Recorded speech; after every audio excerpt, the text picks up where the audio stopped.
सलमान खान ਨੂੰ ਮੁੜ Lawrence Bishnoi gang ਦੇ ਨਾਮ ਤੋਂ ਮਿਲੀ ਧਮਕੀ। ਮੁੰਬਈ ਪੁਲਿਸ ਦੇ ਟ੍ਰੈਫਿਕ ਕੰਟਰੋਲ ਰੂਮ 'ਚ ਆਇਆ ਮੈਸੇਜ 5 ਕਰੋੜ ਦੀ ਰੰਗਦਾਰੀ ਦੇਣ ਅਤੇ ਮੰਦਿਰ 'ਚ ਜਾ ਕੇ ਮੁਆਫੀ ਮੰਗਣ ਨੂੰ ਕਿਹਾ। ਹਰਿਆਣਾ ਦੇ ਕੈਬਨਿਟ ਮੰਤਰੀ ਅਨਿਲ ਵਿਜ ਦਾ ਸਨਸਨੀਖੇਜ਼ ਇਲਜ਼ਾਮ। ਬੋਲੇ ਚੋਣਾਂ ਦੌਰਾਨ ਉਹਨਾਂ ਦੇ ਕਤਲ ਦੀ ਰਚੀ ਗਈ ਸਾਜ਼ਿਸ਼। ਪ੍ਰਸ਼ਾਸਨ ਤੇ ਚੋਣਾਂ 'ਚ ਹਰਾਉਣ ਤੇ ਖੂਨ ਖਰਾਬਾ ਕਰਨ ਦੀ ਕੋਸ਼ਿਸ਼ ਕਰਨ ਦੇ ਲਗਾਏ ਇਲਜ਼ਾਮ।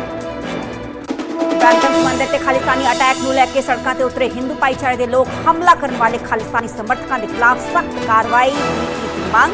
ਕੈਨੇਡੀਅਨ ਪੁਲਿਸ ਖਿਲਾਫ ਵੀ ਕੀਤੀ ਨਾਅਰੇਬਾਜ਼ੀ। ਬ੍ਰੈਂਪਟਨ ਹਿੰਦੂ ਮੰਦਿਰ ਤੇ ਹਮਲੇ 'ਚ ਸ਼ਾਮਲ ਸੀ ਕੈਨੇਡੀਅਨ ਪੁਲਿਸ ਕਰਮੀ। ਕੈਨੇਡਾ ਪੁਲਿਸ ਨੇ ਸਰਜੈਂਟ ਹਰਿੰਦਰ ਸੋਹੀ ਨੂੰ ਕੀਤਾ ਸਸਪੈਂਡ। ਖਾਲਿਸਤਾਨੀ ਝੰਡਾ ਫੜ ਕੇ ਕਰ ਰਿਹਾ ਸੀ ਪ੍ਰਦਰਸ਼ਨ। ਵਿਚਾਲੇ ਕੈਨੇਡੀਅਨ ਪੰਜਾਬੀ ਸਾਂਸਦ ਜਗਮੀਤ ਸਿੰਘ ਦਾ ਇਲਜ਼ਾਮ। ਬ੍ਰੈਂਪਟਨ ਦੇ ਮਾਲਟਨ 'ਚ ਗੁਰਦੁਆਰਾ ਸਾਹਿਬ ਨਿਸ਼ਾਨਾ ਬਣਾਉਣ ਲਈ ਹੋਈ ਹਿੰਸਾ। ਬੋਲੇ ਪੂਜਾ ਸਥਾਨਾਂ ਦੀ ਸੁਰੱਖਿਆ ਜ਼ਰੂਰੀ। ਜ਼ਿੰਮੇਵਾਰ ਲੋਕਾਂ ਖਿਲਾਫ ਕਾਰਵਾਈ ਦੀ ਮੰਗ। ਅਮਰੀਕਾ 'ਚ ਰਾਸ਼ਟਰਪਤੀ ਅਹੁਦੇ ਲਈ ਅੱਜ ਹੋਵੇਗੀ ਵੋਟਿੰਗ। ਕਮਲਾ ਹੈਰਿਸ ਅਤੇ ਡੋਨਲਡ ਟਰੰਪ ਵਿਚਾਲੇ ਹੈ ਕਰੜਾ ਮੁਕਾਬਲਾ। ਚੋਣਾਂ ਤੇ ਟਿਕੀਆਂ ਪੂਰੀ ਦੁਨੀਆ ਦੀਆਂ ਨਜ਼ਰਾਂ। ਅੱਜ ਪਟਿਆਲਾ ਜੇਲ੍ਹ ਤੋਂ ਬਾਹਰ ਆਉਣਗੇ ਆਪ ਵਿਧਾਇਕ ਜਸਵੰਤ ਸਿੰਘ ਗੱਜਣ ਮਾਜਰਾ। ਕੱਲ ਹਾਈ ਕੋਰਟ ਤੋਂ ਮਿਲੀ ਸੀ ਰੈਗੂਲਰ ਬੇਲ। ਮਨੀ ਲਾਂਡਰਿੰਗ ਮਾਮਲੇ 'ਚ ਈਡੀ ਨੇ ਕੀਤਾ ਸੀ ਗ੍ਰਿਫਤਾਰ। ਐਮਪੀ ਰਾਜਾ ਵੜਿੰਗ ਨੇ ਕਿਸਾਨਾਂ ਨਾਲ ਗਿੱਦੜਬਾਹਾ ਦੀ ਦਾਣਾ ਮੰਡੀ 'ਚ ਕੱਟੀ ਰਾਤ। ਮੰਡੀ 'ਚ ਹੀ ਬੈਠ ਕੇ ਖਾਧਾ ਰਾਤ ਦਾ ਖਾਣਾ। ਝੋਨੇ ਦੀ ਲਿਫਟਿੰਗ ਦੇ ਮੁੱਦੇ ਤੇ ਘੇਰੀ ਸੂਬਾ ਸਰਕਾਰ।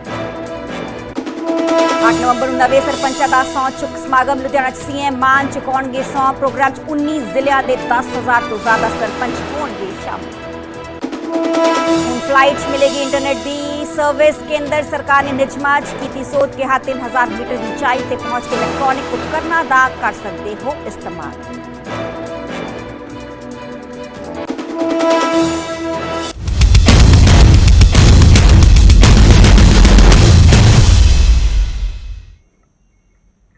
ਸਤਿ ਸ਼੍ਰੀ ਅਕਾਲ ਜੀ, ਮੈਂ ਹਾਂ ਸਰਬਜੋਤ ਕੌਰ। ਨਿਊਜ਼ 18 ਪੰਜਾਬ ਦੇਖ ਰਹੇ ਸਾਰੇ ਦਰਸ਼ਕਾਂ ਦਾ ਸਵਾਗਤ ਹੈ। ਬੁਲੇਟਿਨ ਦੀ ਸ਼ੁਰੂਆਤ ਕਰਾਂਗੇ। ਸਭ ਤੋਂ ਪਹਿਲਾਂ ਗੱਲ ਕਰਾਂਗੇ ਬਾਲੀਵੁੱਡ ਸੈਲੀਬ੍ਰਿਟੀ ਸਲਮਾਨ ਖਾਨ ਦੀ। ਸਲਮਾਨ ਖਾਨ ਨੂੰ ਮੁੜ ਤੋਂ ਧਮਕੀ ਦਿੱਤੀ ਗਈ ਹੈ। ਲਾਰੈਂਸ ਬਿਸ਼ਨੋਈ ਗੈਂਗ ਦੇ ਨਾਂ ਤੇ ਆ ਧਮਕੀ ਦਿੱਤੀ ਗਈ ਹੈ। ਦਰਅਸਲ ਮੁੰਬਈ ਦੇ ਟ੍ਰੈਫਿਕ ਕੰਟਰੋਲ ਰੂਮ 'ਚ ਆ ਧਮਕੀ ਭਰਿਆ ਮੈਸੇਜ ਭੇਜਿਆ ਗਿਆ। ਸਲਮਾਨ ਖਾਨ ਤੋਂ 5 ਕਰੋੜ ਦੀ ਮੰਗ ਕੀਤੀ ਗਈ ਹੈ। ਨਾਲ ਹੀ 5 ਕਰੋੜ ਨਾ ਦੇਣ ਤੇ ਸਲਮਾਨ ਤੋਂ ਮੁਆਫੀ ਦੀ ਵੀ ਮੰਗ ਕੀਤੀ ਗਈ ਹੈ।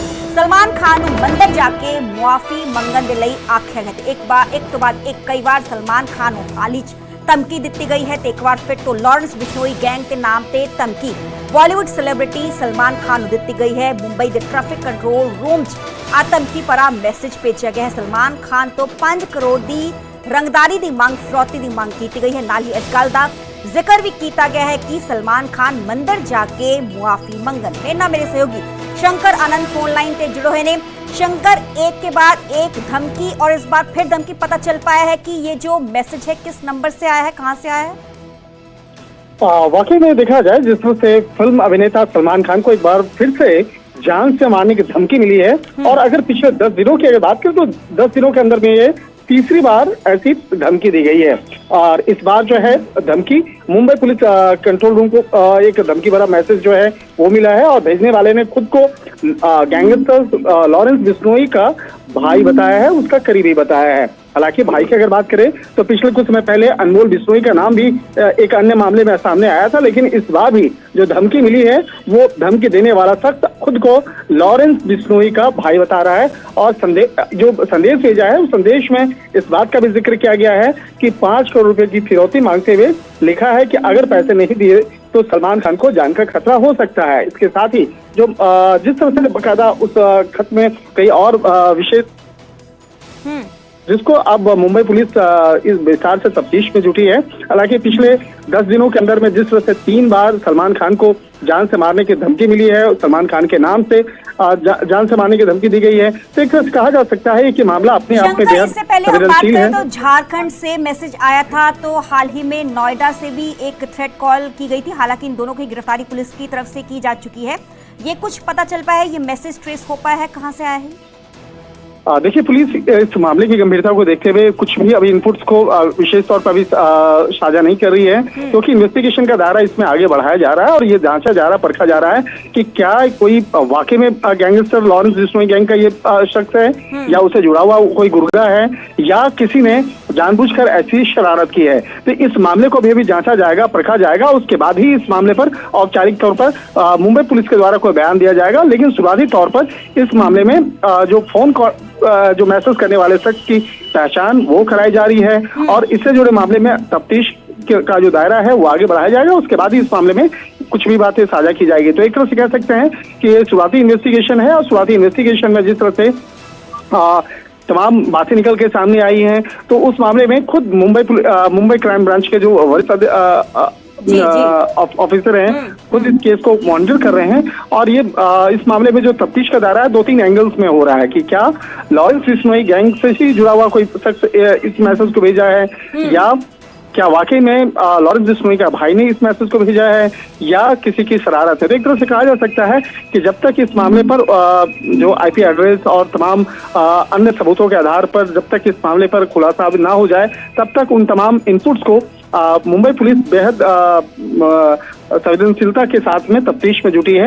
तो कहा जा सकता है कि आज देर शाम तक इस मामले में मुंबई क्राइम ब्रांच के द्वारा कुछ औपचारिक तौर पर तमाम जानकारियों को साझा किया जा सकता है। जी चलो बहुत बहुत शुक्रिया शंकर, हमें तमाम जानकारी देते। सलमान खान ਦੇ ਨਾਂ ਤੇ ਇੱਕ ਵਾਰ ਫਿਰ ਤੋਂ ਧਮਕੀ ਮਿਲੀ ਹੈ ਟ੍ਰੈਫਿਕ ਕੰਟਰੋਲ ਰੂਮ 'ਚ। ਧਮਕੀ ਭਰੇ ਸੰਦੇਸ਼ ਦਿੱਤੇ ਗਏ ਹਨ। ਇਹਨਾਂ ਮੈਸੇजेस 'ਚ ਕਰੋੜਾਂ ਰੁਪਏ ਦੀ ਮੰਗ ਕੀਤੀ ਗਈ ਹੈ। ਇਹ ਵੀ ਕਿਹਾ ਗਿਆ ਕਿ ਜਾਂ ਤਾਂ ਮੰਦਰ 'ਚ ਮਾਫੀ ਮੰਗੋ ਜਾਂ 5 ਕਰੋੜ ਰੁਪਏ ਦਿਓ। ਇਹ ਧਮਕੀ ਬਿਸ਼ਨੋਈ ਗੈਂਗ ਦੇ ਨਾਂ ਤੇ ਜਾਰੀ ਕੀਤੀ ਗਈ ਹੈ, यानी कि भेजी गई है। पुलिस ने हुण अपनी जांच तेज कर दी है, यानी कि ਵੱਖ-ਵੱਖ एंगल्स तो पुलिस के वालों इस तमाम मुद्दे ते मसले ते इन्वेस्टिगेशन जो है वो की जा रही है।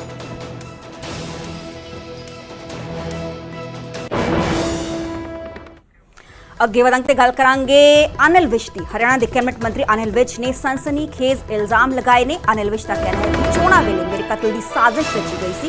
ਪ੍ਰਸ਼ਾਸਨ ਨੇ ਮੈਨੂੰ ਹਰਾਉਣ ਲਈ ਪੂਰਾ ਜ਼ੋਰ ਲਗਾ ਦਿੱਤਾ ਸੀ। ਚੋਣਾਂ 'ਚ ਖੂਨ ਖਰਾਬਾ ਕਰਨ ਦੀ ਕੋਸ਼ਿਸ਼ ਹੋਈ ਸੀ। ਇਹਨਾਂ ਦੀ ਕੋਸ਼ਿਸ਼ ਸੀ ਕਿ ਅਨਿਲ ਵਿਜ ਜਾਂ ਉਸਦਾ ਵਰਕਰ ਮਰ ਜਾਵੇ। ਸਾਡੇ ਹੀ ਕੁਝ ਲੋਕਾਂ ਨੇ गद्दारी करके नुकसान ਸਾਨੂੰ पहुंचा है, यानी कि अनिल विज तमाम एलीगेशनस लगाते हुए नजर आ रहे हैं। गंभीर एलीगेशनस ने। हाले भी कुछ गद्दार साडे विचाले मौजूद ने। आ कहंदे नजर आए अनिल विज ਇਹ ਬਗਾਵਤੀ खुद ही पार्टी ਛੱਡ ਦੇਣ, नहीं ਤਾਂ सबूतां नाल पार्टी तो बाहर सुट्टांगा। आ हरियाणा ਦੇ गब्बर अनिल विज कहंदे हुए नजर आए।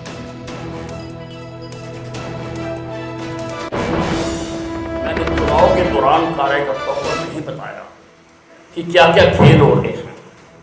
मैं नहीं चाहता था कि मेरे कार्यकर्ता डिमोरलाइज हो जाए या गुस्से में आकर कोई काम कर दे।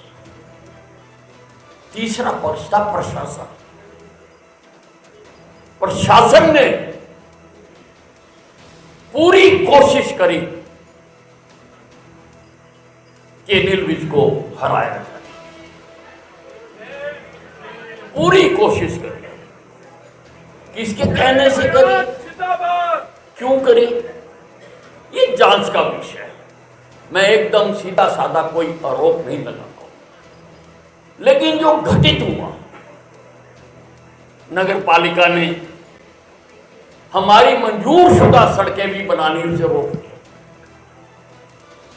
मंजूर शुदा सड़कें, जो सड़कें मंजूर थी, जो अब शुरू हो गई। भाई अब तो कोई टेंडर नहीं हुआ, कैसे शुरू हो गई? और अगर उनके टेंडर पहले हो चुके थे तो चुनाव में भी बनाई जा सकती थी। कई बार भी कोड ऑफ कंडक्ट इसको मना नहीं करता, लेकिन रोकी, सारे काम रोके गए। और यहां तक की बात सीमित नहीं है, मैं आपसे शेयर जरूर करूंगा। उन्होंने ये भी कोशिश करी कि इस चुनाव में कोई खून खराबा हो जाए, उसमें अनिल विज मर जाए या अनिल विज का कोई वर्कर मर जाए, ताकि इस चुनाव को प्रभावित किया जा सके, चुनाव को रोका जा सके। इस झड़प में कुछ हो जाता तो मेरे चुनाव को तो बट्टा बैठ गया था।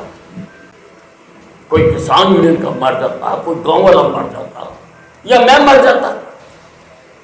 उन्होंने प्लान तो यही किया था कि अनिल विज एकदम कूद कर आगे आएगा और इसके सिर पे लाठियां मार देंगे। लेकिन मैंने पेशेंस बनाए रखी। मैं पूछना चाहता हूं कि पुलिस कहां थी? एक भी आदमी पुलिस का वहां मौजूद नहीं था। मेरी जेड सिक्योरिटी है,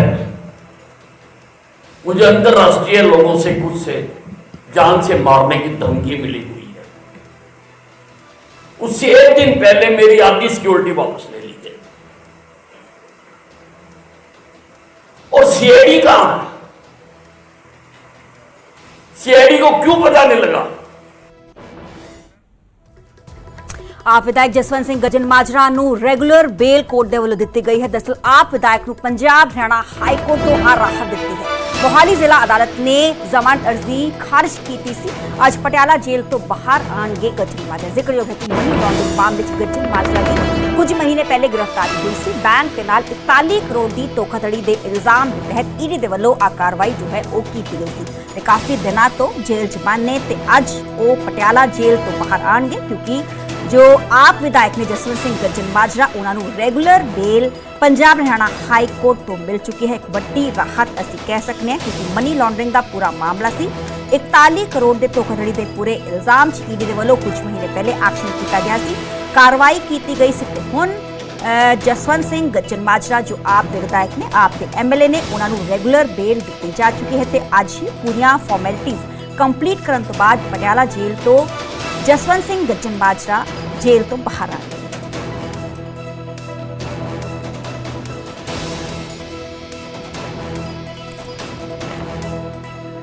मेरे नाम से होगी उमेश शर्मा फोन लाइन पे जुड़े हुए ने। उमेश जानना चाहांगे किन्ना शर्तां दे तहत बेल ग्रांट की गई है जसवंत सिंह गज्जन माजरा नूं?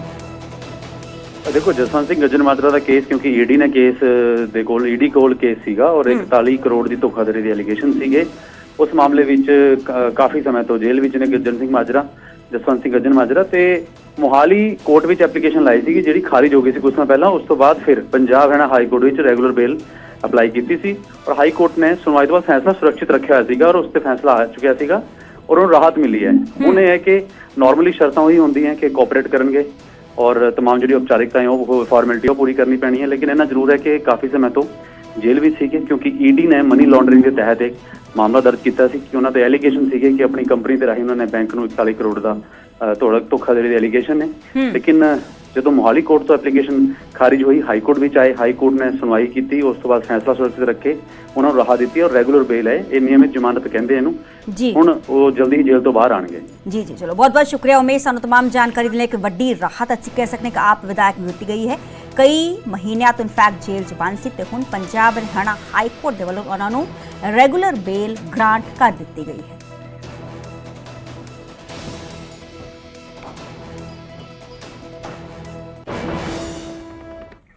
ਅੱਗੇ ਵਧਾਂਗੇ ਤੇ ਗੱਲ ਕਰਾਂਗੇ ਤਰਨਤਾਰਨ ਦੀ। ਤਰਨਤਾਰਨ 'ਚ ਨਸ਼ਾ ਤਸਕਰੀ ਦੇ ਖਿਲਾਫ ਪੁਲਿਸ ਦੀ ਇੱਕ ਵੱਡੀ ਕਾਰਵਾਈ ਵੱਡਾ ਐਕਸ਼ਨ ਵੇਖਣ ਨੂੰ ਮਿਲਿਆ ਜਿੱਥੇ ਕਿ ਪੁਲਿਸ ਨੇ ਤਸਕਰ ਗੁਰਬਿੰਦਰ ਦੀ ਜਾਇਦਾਦ ਜ਼ਬਤ ਕਰ ਲਈ। ਤਸਕਰ ਦੀ 70 ਲੱਖ ਰੁਪਏ ਦੀ ਜਾਇਦਾਦ ਜ਼ਬਤ ਕੀਤੀ ਗਈ ਹੈ, ਅਟੈਚ ਕੀਤੀ ਗਈ ਹੈ। ਗੁਰਬਿੰਦਰ ਤੇ ਗੋਇੰਦਵਾਲ ਸਾਹਿਬ 'ਚ ਮਾਮਲਾ ਵੀ ਐਨਡੀਪੀਐਸ ਦੇ ਤਹਿਤ ਦਰਜ ਹੈ। ਇੱਕ ਵੱਡੀ ਕਾਰਵਾਈ ਵੱਡਾ ਐਕਸ਼ਨ ਅਸੀਂ ਕਹਿ ਸਕਦੇ ਹਾਂ ਕਿ ਪੁਲਿਸ ਦੇ ਵੱਲੋਂ ਲਿਆ ਗਿਆ ਹੈ। ਤਸਕਰ ਦੀ 70 ਲੱਖ ਰੁਪਏ ਦੀ ਜਾਇਦਾਦ ਜੋ ਹੈ ਉਹ ਪੁਲਿਸ ਦੇ ਵੱਲੋਂ ਜ਼ਬਤ ਕਰ ਲਈ ਗਈ ਹੈ ਤੇ ਆਹੀ ਉਹ ਘਰ ਹੈ।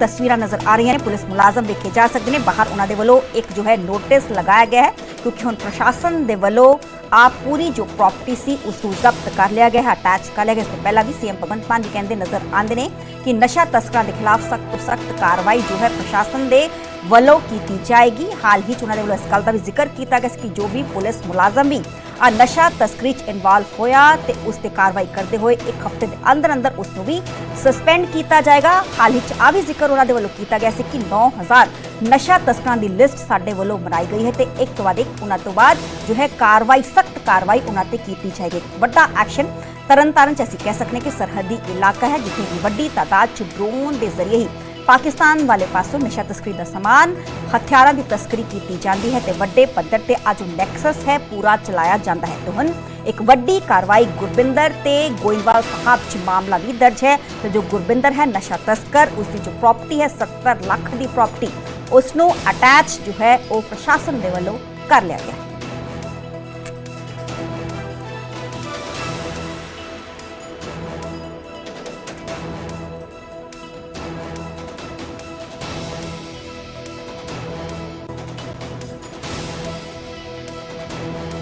ਤਰਨਤਾਰਨ 'ਚ ਨਸ਼ਾ ਤਸਕਰਾਂ ਦੇ ਖਿਲਾਫ ਵੱਡੀ ਕਾਰਵਾਈ ਦੇਖਣ ਨੂੰ ਮਿਲੀ ਹੈ। ਪੁਲਿਸ ਮੁਲਾਜ਼ਮ ਤਸਵੀਰ 'ਚ ਵੇਖੇ ਜਾ ਸਕਦੇ ਨੇ। ਹਾਲਾਂਕਿ ਬਾਹਰ ਜੋ ਪ੍ਰॉपर्टी ਦੇ ਬਾਹਰ ਗੇਟ ਨਜ਼ਰ ਆ ਰਿਹਾ ਹੈ, ਨੋटिस उस ते चिपकाया गया है क्योंकि आज जो तमाम प्रॉपर्टी है नशा तस्कर गुरबिंदर जिसका नाम है उसकी प्रॉपर्टी प्रशासन ने अटैच कर ली है क्योंकि नशा तस्करी का जो इल्जाम गुरबिंदर सिंह ते है, एक वड्डा ड्रग पैडलर कहा जाता है। 70 लाख की प्रॉपर्टी, हालांकि नशा तस्करी के नाल ही आज जो प्रॉपर्टी है वो बनाई जाती है, जिसनूं लैके प्रशासन कितना किते सख्त नज़र आ रहा है। इससे पहला भी कई मामले हो जो सामने आ चुके हैं जो कि वड्डे वड्डे नशा तस्करां की जो प्रॉपर्टी है पुलिस के वालों अटैच की जाती है। तो हुण गुरबिंदर सिंह जिससे कि NDPS के तहत मामला पूरा दर्ज है, उसकी प्रशासन के वालों 70 लाख रुपए की जो जायदाद है वो जब्त कर ली गई।